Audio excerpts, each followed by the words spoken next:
Hello Odisha welcome to शिक्षा भवन दि educational Odia YouTube channel. तो आज पढ़िबा दशम श्रेणी भौतिक विज्ञान प्रथम अध्याय कौन देइछे चलते देखिबा। हमको देइछि जे रासायनिक प्रतिक्रिया और रासायनिक समीकरण chemical reaction and chemical equation. ठीक अछि, जीवा चलंतु एक नंबर पेज को। तो यही से पाठ हमको जुआड़े पढ़िया को जाउचे।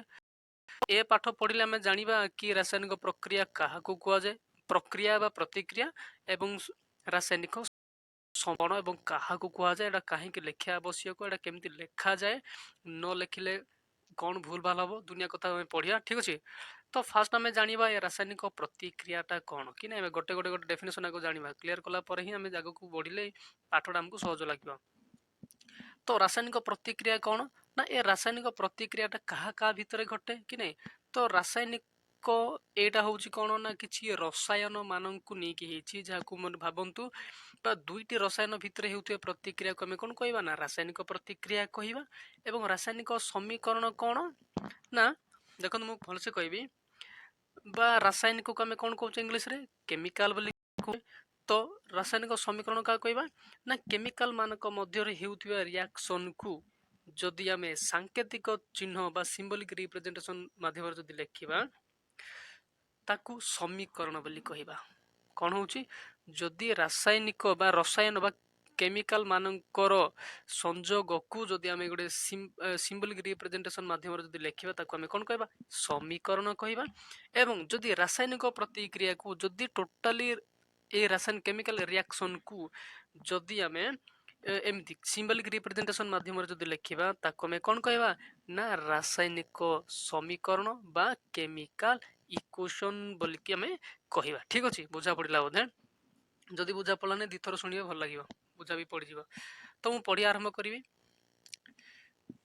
तो दैनंदिन जीवन केतोटी घटना कथा तले लेखा जाइछि। एक्चुअली कौन होछि ना आमे जेतके सब जीव माने तो आमे विभिन्न केमिकल रिएक्शन मानकर सामना करि थाउ, किंतु आमे सेगुडा को जानुनु काहे कि ना एडा हम आखिर बहुत दूर रे घटी थाए बा आमे ताको एक्चुअली एग्जामिन प्रैक्टिकली देखि न थाउ। एगुडा को केतले कोन हे जे आमे नजर अंदाज करि दो। तो सही अवस्था रे कौन हुए विचार करो। तलकू जितकी गोटे गोटे गोटे पॉइंट डट डट कर देछि। तो एगुडा गोटे गोटे कौन ना केमिकल रिएक्शन रो एग्जांपल गुडा को एवं ए रिएक्शन घटला बेलकू कौन होउछि बोले से हमको बही रे पचारुछि। देखंतु गोटे कौन कहउछि फास्ट खरा दिने क्षीर को साधारण तापमात्रा रखिले आमे कौन ना फ्रिज रे बहुत दिन बा बहुत समय रखू। ताको जदि आमे बाहर को काढी देकी जदि फिटे जदि अधिक दिन बा अधिक समय जदि बाहर रखू कौन हुए क्षीर क्षीर ताको आ कुहा जाय नै कि नै छिंडी जाय थाए।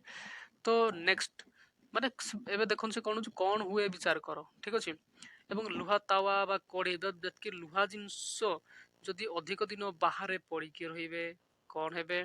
ठीक अछि, बा अंगूर जदि रही पचिगला कौन हुए।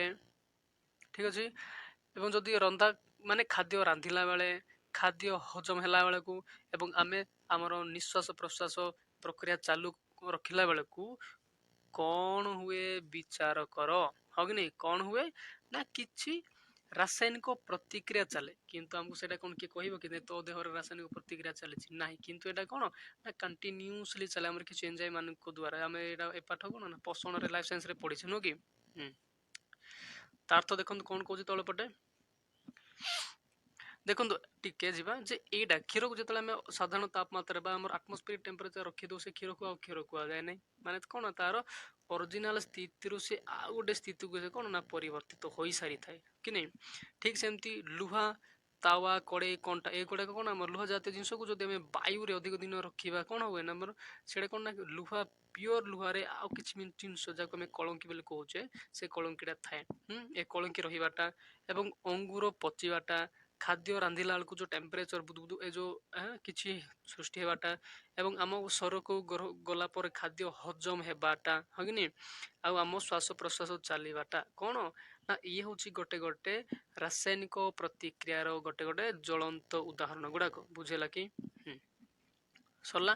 तो उपरे दि जाइथिबा समस्त घटना रे ମୂଳ ପଦାର୍ଥର ପ୍ରକୃତି ଓ ନିଜସ୍ୱ ସତ୍ତାର କିଛି ହେଲେ ପରିବର୍ତ୍ତନ ଘଟିଥାଏ। ଘଟଣା କ'ଣ ହେଉଛି ଦେଖନ୍ତୁ, ମନେକର ପିଓର ଲୁହାକୁ ରଖିଛେ, ବାହାରେ ରଖିଲେ ମନେକର ସେ କ'ଣ କରୁଛି ନା ପାଣି, ଖରା, ବର୍ଷା ଏ ସବୁକୁ ସାମ୍ନା କରୁଛି ଏବଂ କେତେ ଦିନ ପରେ କ'ଣ ଇଏ ଲୁହାରେ ଆଉ କିଛି ନୂଆ ଜିନିଷ କିଛି ମିଳିବ। ଆମେ ଏଗୁଡ଼ାକ ମାନେ ଭାବିନ୍ତୁ 2 ସପ୍ତାହ ବାହାରେ ରଖିଲେ ଗୋଟେ ଲୁହାକୁ, ତ 2 ସପ୍ତାହ ପରେ ଏ ଲୁହାକୁ ଦେଖିଲା ବେଳକୁ ତା ଉପରେ କିଛି କିଛି ଜିନିଷ ଲାଗିଥିବ ଯୋଉଟାକୁ ଆମେ ରଖିଲା ବେଳକୁ ଦେଖିନଥାଉ ବା ନଥାଏ, ହଁ କି ନାହିଁ? ସେଇଟା କ'ଣ ନା ଅରିଜିନାଲ ସ୍ଥିତିରେ ଥାଏ କି ନାହିଁ, ସେ ଆଉ ଗୋଟେ ସ୍ଥିତିକୁ ଯାଇସାରିଥାଏ କି ନାହିଁ, ସେ କଥା ସେ କହୁଛି। ତ ଆମେ ପୂର୍ବ ଶ୍ରେଣୀରେ ବସ୍ତୁର ଭୌତିକ ଏବଂ ରାସାୟନିକ ପରିବର୍ତ୍ତନ ବିଷୟ ପଢୁଛୁ। ପୂର୍ବ ଶ୍ରେଣୀର ଅର୍ଥ କେତେ? 9th ପଢିଥିଲେ, ଆମେ ଏବେ 10th ପଢୁଛେ କି ନାହିଁ? ତ ରାସାୟନିକ ପରିବର୍ତ୍ତନ ଘଟିଲେ ଆମେ ତାକୁ ରାସାୟନିକ ପ୍ରତିକ୍ରିୟା କହୁ। ଯଦି ପରିବର୍ତ୍ତନ ଘଟିଲା, ଦେଖନ୍ତୁ ଗୋଟେ କ'ଣ ହଉଛି ନା ଗୋଟିଏ ପ୍ରଡକ୍ଟ ଆଉ ଗୋଟେ ପ୍ରଡକ୍ଟ କୁ କ'ଣ କଲା ନା ପରିବର୍ତ୍ତନ ହେଲା, ତ ଏଇ ପ୍ରକ୍ରିୟାକୁ ହିଁ ଆମେ କ'ଣ କହୁଛେ ବିଜ୍ଞାନ ଭାଷାରେ? ନା ରାସାୟନିକ ପ୍ରତିକ୍ରିୟା। କାହିଁକି ସିଏ ଘଟିଲା ନା କିଛି ରାସାୟନିକ ପ୍ରତିକ୍ରିୟା ଘଟିଲା, ଯୋଉ ପ୍ରତିକ୍ରିୟା କି ଆମକୁ ଆଉ ଦେଖାଗଲା ନାହିଁ। ଆମେ ଯଦି ସେଇଟା ସିସି କ୍ୟାମେରା ବି ରଖିବା, ସେଇଟା ବି ସିସି କ୍ୟାମେରାରେ ବି ଆଉ ହବନି, କାହିଁକି ନା ଏଇଟା ବହୁତ ଟାଇମ୍ ଟେକିଂ, ବହୁତ ସମୟ ଲାଗେ, ସେ ଏତେ ଧୀର ମାତ୍ରାରେ ହୁଏ ଯେ ତାକୁ ଦେଖିବାଟା ହିଁ କାଠିକର ପାଠ ହେଇଯାଏ। କିନ୍ତୁ ବହୁତ ଦିନ ପରେ ସେଇଟା କ'ଣ ନା ସଡନ୍ ଜଣା ପଡେ ଯେ ବସ୍ତୁରେ କିଛି ଗୋଟେ ଘଟିଛି, ଯାହାକୁ ଆମେ ରାସାୟନିକ ପ୍ରତିକ୍ରିୟା ବୋଲି କହୁଛୁ। ବୁଝିଲେ କି ନାହିଁ? କାହାକୁ ରାସାୟନିକ ପ୍ରତିକ୍ରିୟା କହିଲେ? ନା ରାସାୟନିକ ପରିବର୍ତ୍ତନ ଯଦି ଘଟୁଛି ଗୋଟେ ପଦାର୍ଥରେ, ବା ଗୋଟେ ପଦାର୍ଥ ଯଦି ଆଉ ଗୋଟେ ପଦାର୍ଥକୁ ପରିବର୍ତ୍ତନ ହେଇଗଲା, ତ ଆମେ ତାକୁ ଅଟୋମେଟିକ ରାସାୟନିକ ପ୍ରତିକ୍ରିୟା ବୋଲି କହୁଛେ। ଡେଫିନେସନ କ୍ଲିୟର ହେଇଗଲା? ଏବେ ରାସାୟନିକ ପ୍ରତିକ୍ରିୟା କ'ଣ ତାହା ଜାଣିବା ପାଇଁ ତୁମ ମନରେ ଇଚ୍ଛା ବା ଉତ୍କଣ୍ଠା ସୃଷ୍ଟି ହେଉଥିବ। ହଁ, ବହୁତ ବଢିଆ କଥା। ଏବେ ଯଦି ଆମେ କ୍ଷୀରକୁ ଫ୍ରିଜରୁ ବାହାର କରିକି ଯଦି 3-4 ଘଣ୍ଟା ବାହାରେ ରଖିଦେଲୁ, ପେଁ ହେଇଯାଇଥିବ କ୍ଷୀରଟା, ହଁ କି ନାହିଁ? ତ ଏଇଟା କାହିଁକି ହେଲା, ଇଣ୍ଟରେଷ୍ଟ ଗୋଟେ ଜାତ ହଉଥିବ। ତ ଆମେ କେମିତି ଜାଣିବା ଯେ ରାସାୟନିକ ପ୍ରତିକ୍ରିୟା ଘଟିଛି? ସତ କଥା, କ୍ଷୀରଟାକୁ ବାହାର ରଖିଲେ ଏମିତି ହେଇଗଲା, ବା ଲୁହାକୁ ଗୋଟେ ବେଶୀ ଦିନ ବାହାର ରଖିଲେ ଏମିତି ହେଇଗଲା, ବା କଳଙ୍କି ଲାଗିଲା, କେମିତି ହେଲା, ହଁ କି ନାହିଁ? ତ ଏଇ ସବୁ ପ୍ରଶ୍ନର ଉତ୍ତର ପାଇବା ପାଇଁ ଆସ କେତୋଟି ପରୀକ୍ଷା କରିବା। ସତ କଥା, ଏଇଟା ଦେଖନ୍ତୁ, ଆଉ ଏଇଟା ସାଇନ୍ସ, ହଁ କି ନାହିଁ? ତ ଏଇଟା କେବେ ବି ମାଇଥୋଲୋଜି ଉପରେ ବିଶ୍ୱାସ କରିବ ନାହିଁ, ଇଏ କ'ଣ ନା ପ୍ରୁଫ୍ ଖୋଜିବ। ତ ଯୋଉ କେମିକାଲ କ'ଣ ହେଉଛି, ରାସାୟନିକ ପ୍ରତିକ୍ରିୟା ଯାକ ଘଟୁଛି ବୋଲି ସେ ବିଜ୍ଞାନ କହିଲା, ସେ କଥାକୁ ହିଁ ଆମେ ପ୍ରମାଣ କରିବା ପାଇଁ ଗୋଟେ ପରେ ଗୋଟେ କ'ଣ କରିବା? ପରୀକ୍ଷା କରିବା। ତ ଦେଖନ୍ତୁ, ଏକ୍ସାମ୍ ଷ୍ଟାର୍ଟ। ତୁମ ପାଇଁ କାମ 1। ତ କାର୍ଯ୍ୟଟିକୁ ଶିକ୍ଷକଙ୍କ ସହାୟତାରେ କରାଯିବ। ଏଇଟା ଆକ୍ଚୁଆଲି ପ୍ରାକ୍ଟିକାଲ କଥା ଗୁଡ଼ାକ, ତା ଅର୍ଥ ନା ଯେଉଁ କାମ ବି କରାଯିବ କ'ଣ ନା ଶିକ୍ଷକ ତାହିଁରେ ଉପସ୍ଥିତ ଥିବେ। ଯଦି କୌଣସି ଭୁଲ ବାଟ ହେଲା ତ ଶିକ୍ଷକଙ୍କ ସହିତ ସେଇଟା ନେଇକି କରିହେବ। ତ ଏହି ପରୀକ୍ଷାରେ ଆଖିର ସୁରକ୍ଷା ପାଇଁ ଚଷମା ପିନ୍ଧିବା ଆବଶ୍ୟକ। ଆଚ୍ଛା, ହଉ, ଚଷମା ବି ମଧ୍ୟ ପିନ୍ଧିବା। ତ 2 ସେମି ଲମ୍ବ ଏକ ମ୍ୟାଗ୍ନେସିୟମ ପତଳା ପାତକୁ ବାଲି କାଗଜ ସାହାଯ୍ୟରେ ଘଷ। 2 ସେମି କେତେ ହେଇଥିବ? ଆମର ସ୍କେଲ ଦେଖିଥିବେ, ଟୋଟାଲ କେତେ? 15 ସେମି। କମ୍ପାସ ଭିତରେ ରହିଯାଉଥିବା ସ୍କେଲ କ'ଣ ନା 15 ସେମି ଥାଏ, ଆଉ ଯଦି ବାହାର ସ୍କେଲ ହେଲା 30 ସେମି ଥାଏ। ତ ସେମିତି 1 2 3 ଲେଖାଯାଉ, ତ ସେମିତି 2 ସେମି ଲମ୍ବରେ ଗୋଟେ କ'ଣ ନା ମ୍ୟାଗ୍ନେସିୟମ ପାତ। ପାତ ବୋଲେ କ'ଣ? ଗୋଟେ ପତଳା ପ୍ଲେଟକୁ ନେଇ କ'ଣ କରିବ ନା ବାଲି କାଗଜ ସାହାଯ୍ୟରେ ଘଷିବ। ଘଷିବ ଯେମିତି ସେ ଭିତରେ ଆଉ କୌଣସି ଜଙ୍କ ବା ଆମର କଳଙ୍କ ଜିନିଷ ଗୁଡ଼ାକ ରହିବ ନାହିଁ, ସେମିତି ଘଷିବ। ଏହାର ଏକ ପାର୍ଶ୍ୱକୁ ଚିମୁଟାରେ ଧରି, ଦେଖନ୍ତୁ, ଭାବି ନିଅନ୍ତୁ ଏଇଟା ମୋର କ'ଣ ଗୋଟେ ମ୍ୟାଗ୍ନେସିୟମ ପାତ, ମୁଁ ଗୋଟେ ସାଇଡକୁ କ'ଣ କରିଛି? ଚିମୁଟାରେ ଧରିଛି, ହେ ନା? ସେମିତି ଗୋଟେ ସାଇଡ ଚିମୁଟାରେ ଧରିକି ଅନ୍ୟ ପାର୍ଶ୍ୱକୁ ବର୍ଣ୍ଣର, ଯୋଉ ଏଇଟା ଦେଖନ୍ତୁ, ଏଇଟା କ'ଣ ବୁନସେନ୍ ବର୍ଣ୍ଣର ବୋଲି କୁହାଯାଏ। ତମେ ଯଦି ପ୍ରାକ୍ଟିକାଲ ଆଟେଣ୍ଡ କରିବ ଲାବ୍ ମାନେ କରି, ତ ଏମିତି ଏକ ନିଆଁ ବାହାରୁଥିବା ଜିନିଷଟା ତମେ ଦେଖିବ ଦୀପ ଭଳିଆ, ଯୋଉଟା କି ଅନ୍ୟ ପଟେ ଗ୍ୟାସରେ ସଂଯୁକ୍ତ ହେଇଥିବ। ଏପଟେ ଲାଇଟର ମାରିଲେ ନିଆଁଟା, ଏପଟେ ଗ୍ୟାସ୍ ଅନ୍ କରିକି ଲାଇଟର ମାରିଲେ ନିଆଁଟି ବାହାରିବ। ତ ତାକୁ ବର୍ଣ୍ଣର ବୋଲି କୁହାଯାଏ। ଏବଂ ସ୍ପିରିଟ ଲ୍ୟାମ୍ପରେ ଜଳେ, ଏଇଟା ବର୍ଣ୍ଣର କିମ୍ବା ସ୍ପିରିଟରେ ବି ନିଆଁ ଆସେ, ତ ଲ୍ୟାବରେ ବହୁତ ୟୁଜ୍ ହୁଅନ୍ତି ଏଗୁଡ଼ାକ ସବୁ। ଦୀପ ସାଇଜର ଏଟା ସ୍ପିରିଟରେ ଜଳୁଛି। ତ ଦିଅ ଏବଂ ପାଉଁଶକୁ ଏକ ୱାଚ୍ ଗ୍ଲାସରେ ସଂଗ୍ରହ କର। କାହାର? ମ୍ୟାଗ୍ନେସିୟମ ପାତ ଜଳିବ, ଜଳିକି କ'ଣ ଦେବ ସିଏ? ନା ଆସ୍ ବୋଲେ କ'ଣ? ପାଉଁଶ ଦେବ, ଯାହାକୁ ଆମେ ୱାଚ୍ ଗ୍ଲାସ। ଦେଖନ୍ତୁ, ଏଇଟା ମେଡିକାଲ ସରି ଆମର ଲାବୋରେଟୋରୀ ମାନଙ୍କର ଗୋଟେ ଏମିତି ସାଇଜର ଗୋଟେ ଇଏ ଥାଏ, ମାନେ ଗୋଟେ କାଚ ପ୍ଲେଟ ଥାଏ, ତାକୁ ଆମେ କ'ଣ କହୁଛେ? ୱାଚ୍ ଗ୍ଲାସ ବୋଲି କହୁଛେ। ସେଇଟା ତାକୁ ଷ୍ଟୋର, ମାନେ ସେ ଯାହା ଯୋଉ ଜଳେଇବା ତାର ଗୁଣ୍ଡ କ'ଣ ନା ଏଇ ୱାଚ୍ ଗ୍ଲାସରେ ପଡ଼ିଲା ଭଳିଆ ରଖିବାକୁ ପଡ଼ିବ। ଏବଂ ଆଖିଠାରୁ ଯଥା ସମ୍ଭବ ଦୂରରେ ରଖି ମ୍ୟାଗ୍ନେସିୟମ ପାତକୁ ଜଳାଇବ। କାହିଁରେ ଜଳାଇବ? ବର୍ଣ୍ଣର କିମ୍ବା ସ୍ପିରିଟ ଲ୍ୟାମ୍ପରେ ଜଳାଇବ। କିପରି କରିବ ତାହା ଚିତ୍ର ଦେଖାଯାଉଛି। ଏଇ ଯୋଉ ଚିତ୍ର ଦେଉନି କି, ଏଇଟା ଚିତ୍ର ହେଉଛି ଆମର କେତେ? ଚିତ୍ର ନମ୍ବର 1.1 ବା ଫାଷ୍ଟ ଅଧ୍ୟାୟର ଫାଷ୍ଟ ଚିତ୍ର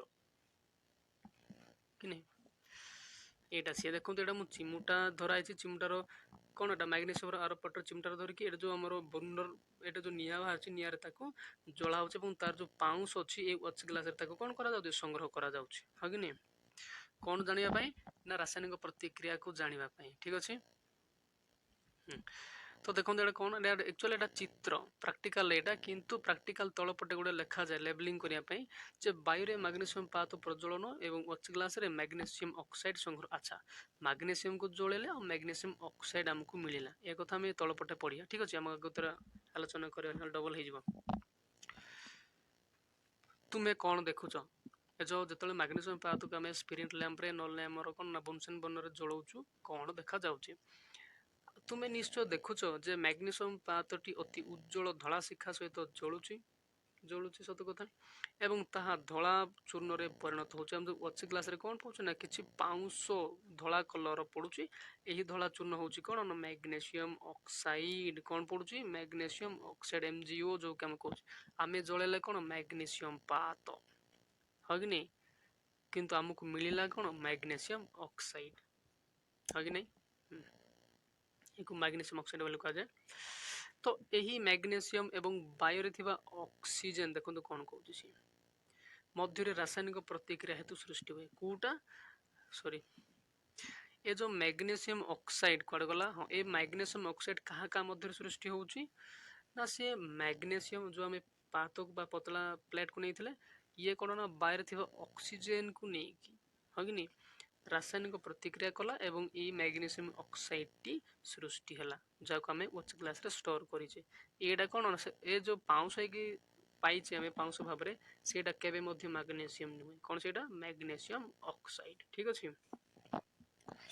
ताको हमें कोन कहले ना रासायनिक प्रतिक्रिया घटिला कहा का मध्य रे ना मैग्नीशियम मध्य रे आउ ऑक्सीजन मध्य रे कि नहीं याकू जदि हमें लेखिबा हगिने MgO बोल के जदि लिखिबा या को हमें कोन कहबा ना एको रासायनिक समीकरण बोली कहबा हगिने आसी आगो को आसीबा देखन मु गोटे पर गोटे तो पढ़िया बही स्कूल रे जंती पढ़ा जाए सेमती मु पढ़ौची व्यस्त हेबार बिना प्रति लाइन रो डिफिकल्ट मीनिंग को बुझेबी प्रॉब्लम सॉल्व अब क्लास भी जीवा आवश्यक नहीं क्लास को जीवा आगु सब जानी के जाइथिबो देखो तुम पे काम 2 प्रथम अध्याय 2 नंबर एक्सपेरिमेंट अर्थ 1 पॉइंट बोले जो 1 कहूची से प्रथम अध्याय को कहूची एवं 2 जो कहूची ये द्वितीय तुम पे काम को बुझौची 2 नंबर काम पे बुझौची।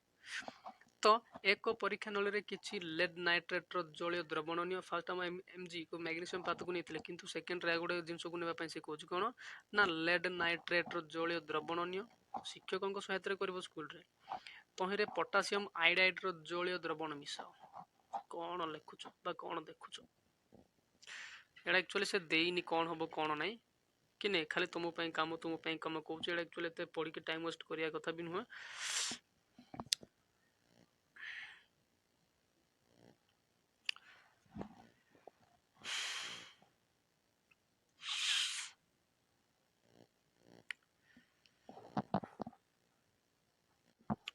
तुम काम 1.3 रे हमको कौन पाउचे ना से कहूची एक कनिकाल फ्लाक्स नियो कनिकाल फ्लाक्स देखो तो मु कहबी जे एमिति गोटे चित्र गोटे थाए चित्र नै काचरे तयारी जिंस गोटे जिंसटा थाए विज्ञानगार मानकर या कमे कोन कहूचे कनिकाल फ्लाक्स बोली कहूचे ठीक अछि। कनिकाल फ्लाक्स किबा परीक्षा नळी रे किछि जिंक दाना नियो परीक्षा नळी केंति थाए एंति गोटे टेस्ट ट्यूब बळिया थाए किंतु जे बडो धनर थाए टिके ताको परीक्षा नळी बोली कहै जे सब मार्किंग थाए जे के तमे लिक्विड को केते पॉइंट पर्यंत नै पारिबो हाँ से कौन कर ना कि जिंक दाना नब जिंक पीस एवं किछि लघु हाइड्रोक्लोरिक एसिड बा कॉन्सेंट्रेटेड HCl किबा सल्फ्यूरिक एसिड से मिसेब का सहित ना जिंक दाना सहित जेडन सहित मिसेब तुम है कि जिंक कौन जेडन बोले कहूँ ना जदि जानिनु आम धीरे धीरे जाना व्यस्त होबार भी ना। तो ये जो काच नली देखुचे यहाँ कौन आम कनिकाल फ्लाक्स और से कौन ने आम जिंक दाना गुड़ाक ने जिंक दाना नेला परे कौन कले आम ना सल्फ्यूरिक एसिड बा HCl हमको मिसे को कहला है कि तापर कौन है तो ए भितर कौन है कौन ना हमको जना ना किंतु एबे पढ़िले आम जानिबा ठीक अच्छे। एवं या कौन ना गोटे ठीपी बा गोटे कर्क ठीपी द्वारा को कौन ए गेट को टोटाली बंद कर दिया गला एवं एटी गोटे कौन ना काच नली बा गोटे आमर रिफिल जंती चारिपटे प्लास्टिक थाई मझे होल थाए ठीक सेमती काच नली गुड़ाक सेमती था लैबोरेटरी मानकर है कि ଏବଂ ଏଇଟା ଭିତରେ କ'ଣ ନା H2 ଗ୍ୟାସ୍ ବା ହାଇଡ୍ରୋଜେନ୍ ଗ୍ୟାସ୍ ସୃଷ୍ଟି ହେଲା ଜିଙ୍କ ଦାନା ଏବଂ ଆମର ସଲଫ୍ୟୁରିକ୍ ଏସିଡ୍ ଭିତରେ କ'ଣ ନା ରାସାୟନିକ ପ୍ରତିକ୍ରିୟା ହେଇକି H2 ଗ୍ୟାସ୍ ସୃଷ୍ଟି ହେଲା, ଯୋଉଟା ଗ୍ୟାସ୍ ଟି ଆଗରେ ନଥିଲା। ହଁ କି ନାଇଁ, ସେ କଥା କେବେ ପଢିବା।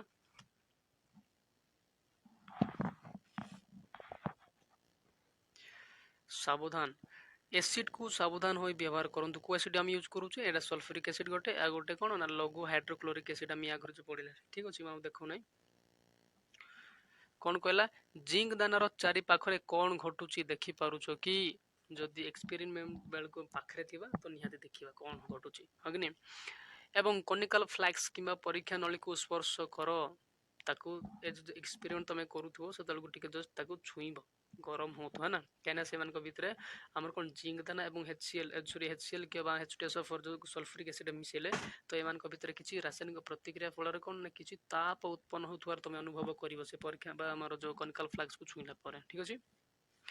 उपरे दिया जायथिबा तीनोटी तुम पे काम रे जे परिवर्तन हैला ताहा रासायनिक प्रतिक्रिया घटिछि कि नै जणै देबो। देखंतु ए जो तीन तीनटा हमें पढ़िले गोटे पर गोटे, एटा गोटे है ना, नहीं ये गोटे एक्सपेरिमेंट, तापर यार तो हमको चित्र देई नहीं एक्चुअली, एंड या पर जो हमरो मैग्नीशियम पात को जो जळैले कि नहीं, ए एक्सपेरिमेंट कोन तीनटा एक्सपेरिमेंट कले, तो ए तीनटा एक्सपेरिमेंट रो हम परिवर्तन को हमें लक्ष्य कले जानिबा जे एमान को भितर कोन हेछि ना रासायनिक परिवर्तन घटिछि ना नाही बोल कि मध्ये हमें कन्फर्म हेबा। जदि किछि परिवर्तन हेलार जानिले तो निहाती हेछि, आ जदि हेइ नाही तो नाही हेला नै बोल कि हमें क्लियर हेबा। तो देखंतु ए जो रासायनिक परिवर्तन हेला बोले हमें केते बेले जानिबा ना जदि अवस्था रे परिवर्तन हेछि, ठीक अछि, आ जदि रंग रे परिवर्तन हेछि, जदि गैस बाहरुछि निगर्मन बोले कोन बाहरिबाटा, एवं किछि जदि तापमात्रा परिवर्तन होउछि त हमें कन्फर्म हेबा जे ए दुईटा भितर कोन हेछि निहाती किछि रासायनिक परिवर्तन सॉरी रासायनिक प्रतिक्रियाटा घटिछि, जहा फल रे एतकी लक्षण हमकु देखा जाउछि, ठीक अछि। तुमको क्वेश्चन रे आसीबो जे रासायनिक प्रतिक्रिया रो लक्षण गुडाक कोन कोन कोन ना ए दिन ए चारटा, ठीक अछि। एतकी जदि ए भितर कोटा जदि गोटे भी देखा गला तो हमें जानिबा जे किछि प्रतिक्रिया घटिछि, जदि ए भितर गुटे भी बाहरु नाही तो आई एम सॉरी कहि परिबानी हमें घटिछि बोली, ठीक अछि। तो चारि पाखरे घटुवा विभिन्न परिवर्तन को लक्ष्य कले आमे जानि परिबा जे विभिन्न प्रकार रासायनिक प्रतिक्रिया घटुछि। कौन कहूँ आम चारि पाखरे प्रतिदिन किछि ना किछि 0.1% हेले भी कौन होची ना प्रतिक्रिया घटुछि, किंतु आम आखि सेडा जणा पड़ू ना, ठीक अछि। जे एही आधार रे अध्ययन से गुड़िकर प्रतीकात्मक उपस्थापन करी से संबंध रे आमे आलोचना करिबा। तो एही अध्ययन कौन करिबा ना जो आम चारिपटे जो रासायनिक प्रतिक्रिया गुड़ाक घटुछि जाको आमे जानुनु से गुड़ाक आमे गोटे गोटे करी कौन करिबा आम सामना को आनिकी आलोचना करिबा, ठीक अछि। बहुत बढ़िया पाठ नै कि। तो रासायनिक समीकरण आइबो एबे जो मु कहूଥିଲି कोन ना जदि सिंबॉलिक रिप्रेजेंटेशन जदि करके लिखिबा गोटे केमिकल बा रासायनिक प्रतिक्रिया को ताको हम रासायनिक समीकरण बोली कहिबा। तो कोन हला ना तुम पे काम 1.1 फर्स्ट तुम पे काम रे एक मैग्नीशियम पात को ऑक्सीजन उपस्थिति रे जाळिले ताहा मैग्नीशियम ऑक्साइड रे परिणत हला, जो पाउंसटा अग्नि मैग्नीशियम ऑक्साइड रे परिणत हला। वाक्य रूप रे रासायनिक प्रतिक्रिया रे एपरि वर्णना अति लंबा हेउची, जदि आमे ताकू लेखिबा कोन ना मैग्नीशियम को जदि बायर उपस्थिति रे जळेबा तो सी ऑक्सीजन रो कांटेक्ट रासी कि से कोन ना गोटे पाउंस देबो, सेही पाउंस को आमे मैग्नीशियम न कहि कि मैग्नीशियम ऑक्साइड कहिबा, दी लाइन हे जिवो लिखला बेलको हगने। तो बहुत लंबा हेउची, तो सेही लंबा वाक्य को ही जदि क्षुद्र एवं संक्षिप्त रे जदि लेखा जाय पारिबो केते बढ़िया हो हगने।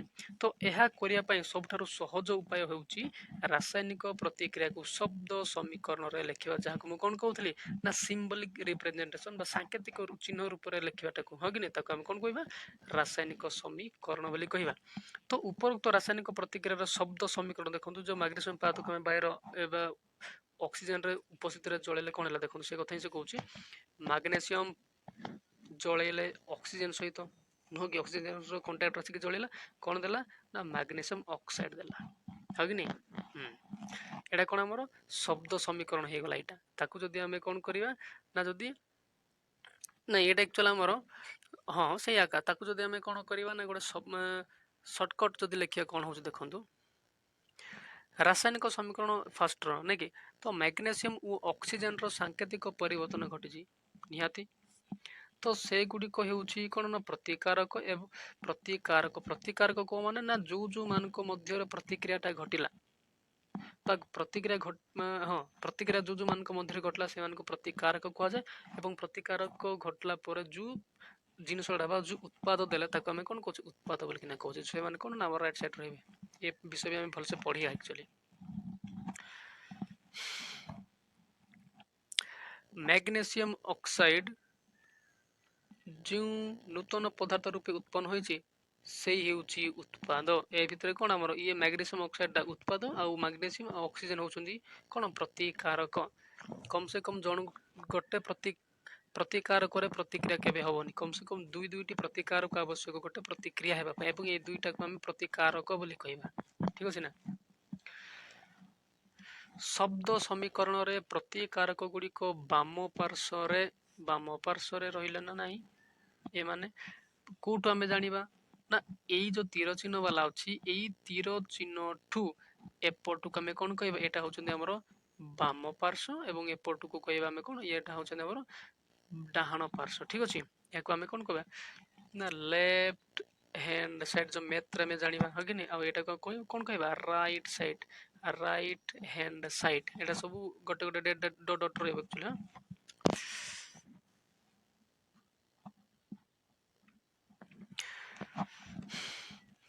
ଶବ୍ଦ ସମୀକରଣରେ ପ୍ରତିକାରକ ଗୁଡ଼ିକ ଲେଫ୍ଟ ସାଇଡ୍ ରହିବେ ଏବଂ ଉତ୍ପାଦ ଗୁଡ଼ିକ କ'ଣ କରିବେ ନା ରାଇଟ୍ ସାଇଡ୍ ରହିବେ। କ୍ଲିୟର। ତ ପ୍ରତିକାରକ ଏବଂ ଉତ୍ପାଦ ମଧ୍ୟରେ ଏକ ତୀର ଚିହ୍ନ ରହିଥାଏ ଦେଇଛି ମଝିରେ। ମୁଁ କହିଲି ଯୋଉ ଚିହ୍ନରୁ ଆମେ ଲେଫ୍ଟକୁ ଲେଫ୍ଟ କହିବା ଏବଂ ରାଇଟକୁ ଆମେ ରାଇଟ୍ କହିବା। ତୀରଟି ବାମରୁ ଡାହାଣକୁ ହୋଇଥାଏ। ଠିକ ଏମିତି ଚିହ୍ନ ଗୋଟେ ଅଛି କି ନାହିଁ ଆମର ମଝିରେ ଏବଂ ଏହା ରାସାୟନିକ ପ୍ରତିକ୍ରିୟାର ଦିଗ ନିର୍ଦ୍ଦେଶ କରେ। ଘଟଣା କ'ଣ ହଉଛି ଏଇ ଯୋଉ ମଝିରେ ତୀର ଚିହ୍ନଟା ଅଛି ଆମର ଦେଖନ୍ତୁ ଏଇଟାକୁ ତୀର ଚିହ୍ନଟା ଇଏ କ'ଣ କରୁଛି ନା ଆମକୁ କହୁଛି ଯେ ଏ ରାସାୟନିକ ପ୍ରତିକ୍ରିୟାଟା ଲେଫ୍ଟ ସାଇଡରୁ କୁଆଡେ ନା ରାଇଟ୍ ସାଇଡକୁ ଯାଇଛି ହଁ କି ନାହିଁ। ଏତିକି କ୍ଲିୟର ହେଲେ। ତ ରାସାୟନିକ ପ୍ରତିକ୍ରିୟାରେ ଏକାଧିକ ପ୍ରତିକାରକ ଥିଲେ ସେଗୁଡ଼ିକ ମଧ୍ୟରେ ଯୁକ୍ତ ଚିହ୍ନ ଦିଆଯାଏ। ଘଟଣା କ'ଣ ହଉଛି ଦେଖନ୍ତୁ ଏଇଟା କ'ଣ ଥିଲା ଆମର ଦୁଇଟି ପ୍ରତିକାରକ ଥିଲା ସେଥିପାଇଁ ଗୋଟେ ମିଶାଣ ଚିହ୍ନ ଲାଗିଛି ନୁହଁ କି। ଯଦି ଆଉ ଗୋଟେ ଥାନ୍ତା ମନେକର କ'ଣ CO2 ମନେକର ଭାବିନିଅନ୍ତୁ ଏଇଟା ନାହିଁ ହେଲେ ବି ମୁଁ ଏକ୍ସାମ୍ପଲ ମାନେ କ'ଣ ବୁଝେଇବା ପାଇଁ କହୁଛି। ଏଇଟା କ'ଣ 1 2 ଏଇଟା କ'ଣ ଗୋଟେ ଆଉ ଗୋଟେ ପ୍ରତିକାରକ ତିନିଟା ତ ତିନିଟା ପ୍ରତିକାରକକୁ କ'ଣ କରିଥାନ୍ତି ମୁଁ ଦୁଇଟି ମିଶାଣ ଚିହ୍ନ ଦେଇକି ଲେଖିଥାନ୍ତି। ଆଉ ଯଦି କ'ଣ ହେଇଥାନ୍ତା ତ ଆହୁରି ଲେଖିଥାନ୍ତି ମୁଁ n ହଁ କି ନାହିଁ। ତ ଯେତେଟା ପ୍ରତିକାରକ ଲାଗିବେ ସେତେଟା କ'ଣ ମିଶାଣ ଚିହ୍ନ ଦେଇ ଆମକୁ ଲେଖିବାକୁ ପଡେ ହଁ କି ନାହିଁ। ଠିକ ସେମିତି ଯଦି ଏଇଟା କ'ଣ ନା ଗୋଟେ ଉତ୍ପାଦ ହେଲା ବୋଲି ସେଟା ବିନା ମିଶାଣ ଚିହ୍ନରେ ଲେଖାଗଲା ଯଦି ଆଉ ଗୋଟେ କ'ଣ ହେଇଥାନ୍ତା ତ ସେ ମ୍ୟାଗ୍ନେସିୟମ ଅକ୍ସାଇଡ ପରେ ମିଶାଣ ଚିହ୍ନ ଦେଇଥାନ୍ତି ଆହୁରି ଗୋଟେ ଦିଟା ଏମିତି ଲେଖିଥାନ୍ତି ମିଶାଣ ଚିହ୍ନ ଦେଇ ବୁଝାଉଛି ନା ନାଇଁ। ଯେତିକି ଉତ୍ପାଦ ବାହାରିବେ ସେତିକି ମିଶାଣ ଚିହ୍ନ ଦେଇ ଏବଂ ଯେତିକି ପ୍ରତିକାରକ ଲାଗିବେ ସେତିକି ମିଶାଣ ଚିହ୍ନ ଦେଇ ଲେଖିବାକୁ ପଡେ ଆମର ଏଇଟା ରୁଲ। ଠିକ ଅଛି। ସେଇଭଳି ଏକାଧିକ ଉତ୍ପାଦ ଗୁଡ଼ିକ ମଧ୍ୟରେ ଯୁକ୍ତ ଚିହ୍ନ ମଧ୍ୟ ଦିଆଯାଏ। କଥା ମୁଁ ଏବେ ହିଁ କହିଲେ। ଠିକ ଅଛି। ବୁଝା ପଡ଼ିଲା। ଆମେ ଏ ଦ୍ୱାରା କ'ଣ ଜାଣିଲେ ଗୋଟେ ରାସାୟନିକ ପ୍ରତିକ୍ରିୟା ଘଟିବା ପାଇଁ କ'ଣ କ'ଣ ଆବଶ୍ୟକ କି ନାହିଁ ଏବଂ ପ୍ରତିକାରକ ମାନେ କୋଉ ପଟେ ରହିବେ ଉତ୍ପାଦ ମାନେ କେଉଁ ପଟେ ରହିବେ ଏବଂ ମଝିରେ ଯୋଉ ତୀର ଚିହ୍ନ ଦିଆଯାଏ କାହିଁକି ଦିଆଯାଏ ହଁ କି ନାହିଁ। କାହିଁକି ଦିଆଯାଏ ନା ଗୋଟେ ରାସାୟନିକ ପ୍ରତିକ୍ରିୟା ବାମ ପାର୍ଶ୍ୱରୁ ଦକ୍ଷିଣ ପାର୍ଶ୍ୱକୁ ହେଉଛି ବୋଲିକି ସେ ତୀର ଚିହ୍ନ କ'ଣ ସଦାବେଳେ ଲେଫ୍ଟ ରୁ ରାଇଟ୍ କୁ ଇଣ୍ଡିକେଟ କରେ। କେମିତି ନା ଏମିତି ହଁ କି ନାହିଁ। ବୁଝିଲା କି ନହେଲେ ନାଇଁ ଆପଣ ବୁଝିବେ ଏମିତି ଚିହ୍ନ ଦିଆଥାଏ। ତାପରେ ଏବେ ପଢିବା ରାସାୟନିକ ସମୀକରଣ ଲେଖିବାର ପ୍ରଣାଳୀ କେମିତି ଲେଖିଲେ ସମୀକରଣଟା ଠିକ ହବ ଏବଂ ଏଇ ପାଠଟା ହିଁ ହେବ ଆମର କ'ଣ ନା ଏଇ ଭିଡିଓର ଲାଷ୍ଟ ପାଠ। ଦେଖନ୍ତୁ ଯୋଉ କଥାକୁ ଆମେ ୟା ଗ୍ରୁପ ପଢିଲେ ସେ କଥାକୁ ଏବେ ଆଉ ଥରେ ରିଟର୍ନ ପଢିବା କିନ୍ତୁ ଏଇଟା କ'ଣ ନା ଏଇଟା ଭାବନ୍ତୁ ଏଇଟା ଆମର ଲଙ୍ଗ କ୍ୱେଶ୍ଚିନ୍ ପଡିବ। ଠିକ ଅଛି। ଯେ ରାସାୟନିକ ସମୀକରଣ ଲେଖିବାର ସଠିକ ପ୍ରଣାଳୀ ବତାନ୍ତୁ ବା ନିର୍ଣ୍ଣୟ କର। ଆମକୁ ଏଇଟା ଲଙ୍ଗ କ୍ୱେଶ୍ଚିନ୍ ଆସିପାରେ କାହିଁକିନା ଗୁଡାଏ ଟେଷ୍ଟ ପେପରରେ ଏଇଟା ଲଙ୍ଗ କ୍ୱେଶ୍ଚିନ୍ ପରି ଦେଇଛି କିନ୍ତୁ ବହିରେ ଦେଇ ନଥାଇ ପାରେ କିଛି ପ୍ରୋବ୍ଲେମ ନାହିଁ। କିନ୍ତୁ ଆମେ ଯଦି ଏମିତି ଖାଲି ପଢିବା ତ କ୍ୱେଶ୍ଚିନ୍ କୋଉଟା ବୋଲି ଜାଣିବାନି। ସେଥିପାଇଁ ଆମେ କ୍ୱେଶ୍ଚିନ୍ ଏଇଟା ବି ଗୋଟେ କ୍ୱେଶ୍ଚିନ୍ ହେଇପାରେ। ଯଦି ଆମେ କ୍ୱେଶ୍ଚିନ୍ ବୋଲିକି ଆଗ ଜାଣିବା ତ ଆନ୍ସର ଜାଣୁ ମାନେ ଆନ୍ସରଟା ପଢୁଛୁ ବୋଲିକି କନଫିଡେନ୍ସଟା ଗୋଟେ ରଖିକି ଆମେ ଆଗକୁ ପଢିବା। ଠିକ ଅଛି। ଆଗ ପଢି ଦେଇଥିବ ପରେ କ୍ୱେଶ୍ଚିନ୍ ପଚାରିଲେ ମୁଣ୍ଡ ଟେନ୍ ହେଇଯିବ କିନ୍ତୁ ଯଦି ଆଗ କ୍ୱେଶ୍ଚିନ୍ଟା ଜାଣିକି ଯଦି ପଢିବ ପାଠଟା ତ ଅଟୋମେଟିକ କ୍ୱେଶ୍ଚିନ୍ ହଁ ଏଇଟା କ୍ୱେଶ୍ଚିନ୍ ଆନ୍ସର ସେଇଟା ଅଟୋମେଟିକ ମନେ ପଡିବ। ଠିକ ଅଛି। तो से गोटे बढ़िया ट्रिकटा। तो देखो रासायनिक समीकरण आम लेखा केमती तार लेखा प्रणाली कौन कौन बही रे। तो रासायनिक समीकरण को उपस्थापन करने अन्य किसी संक्षिप्त उपाय अच्छी कि कोड़ा सर्टकट मेथड अच्छी कि आम गोटे कौन ना समीकरण को गोटे लाइन रे लिखिदेवा। जदि शब्द बदल प्रतिकारक व उत्पाद गुड़िकर रासायनिक संकेत व्यवहार कर समीकरण टी लिखा तेबे समीकरण टी अधिक संक्षिप्त तथ्यपूर्ण और व्यवहार योग्य हो पार। जदि आम जदि कह मैग्नेशियम बात को बाहर उपस्थित जलिले बाहर थे अम्लजान कंटाक्ट आसिले से कौन ना मैग्नेशियम ऑक्साइड कौन ना उत्पाद भाव में दब कहीं लिखिले 2 लाइन सरीज एटा कौन ना विरक्त लगे हाँ कि नहीं। किंतु से एका कथा को जब सर्टकट लिखा हाँ कि नहीं खाली किसी सिंबल व्यवहार करके जब लिखा कि नहीं तो सही समीकरण कौन हम ना बहुत सर्ट हम एवं टोटाली मीनिंग आम गोटे जिनस को शब्द समीकरण द्वारा लिखिकी जहाँ बुझुवा से ही बुझा पड़ो एवं कौन ना व्यवहार योग्य बढ़िया लगे गोटे नुआ ट्रिक भाया लगे कि नहीं। तेणु एक रासायनिक प्रतिक्रिया को रासायनिक समीकरण द्वारा प्रकाश करा जाए। घटना कौन हो ना तो से गोटे जो भावतु ये गोटे रासायनिक प्रतिक्रिया घटला जहाँ को मुझे लिखी ये रासायनिक प्रतिक्रिया को जब मुझे गोटे समीकरण द्वारा लिखी सर्टकट लिखी तो ये जो सर्टकट लिखि नी कि यही जिनस को ही आम कह रासायनिक समीकरण यार मूल्य जहाँ यार मूल्य से खाली लेखार कम बेसी किंतु ये या पढ़ले जहाँ बुझा या पढ़ले आम ठीक से ही बुझा। तापर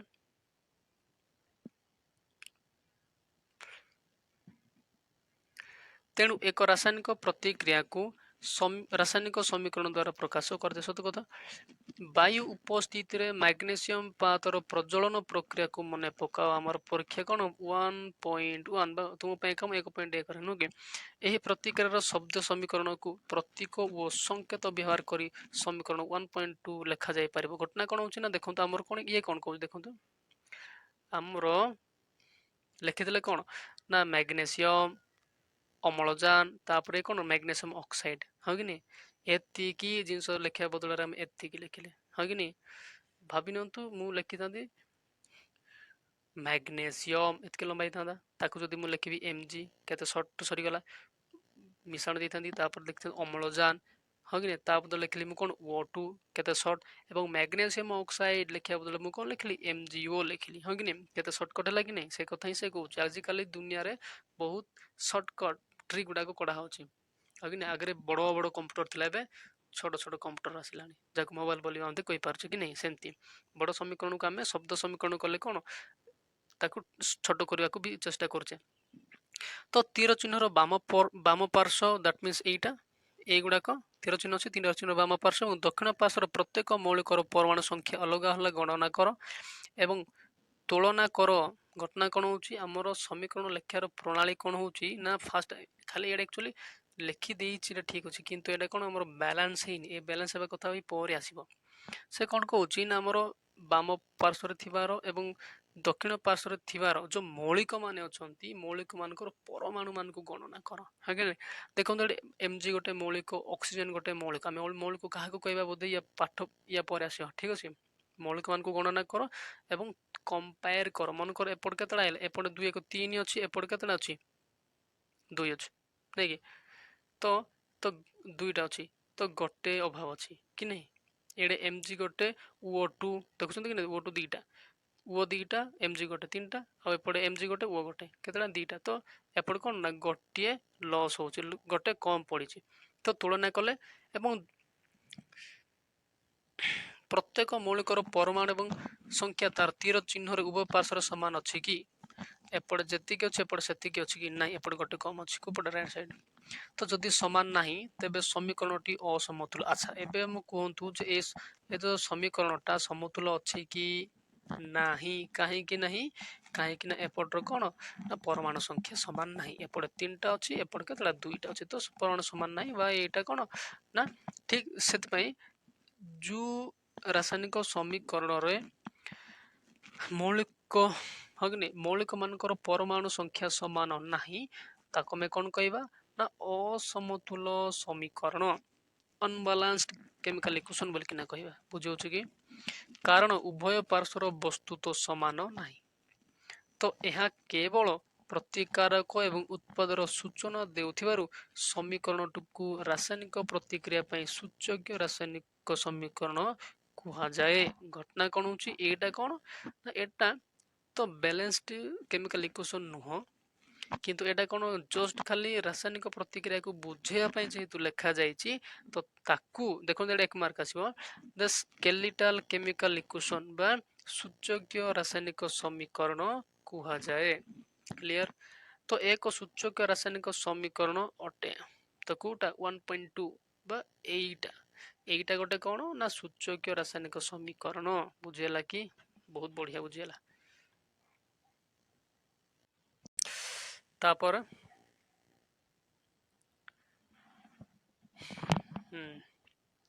ଏତିକି ସରିଲା ମୋର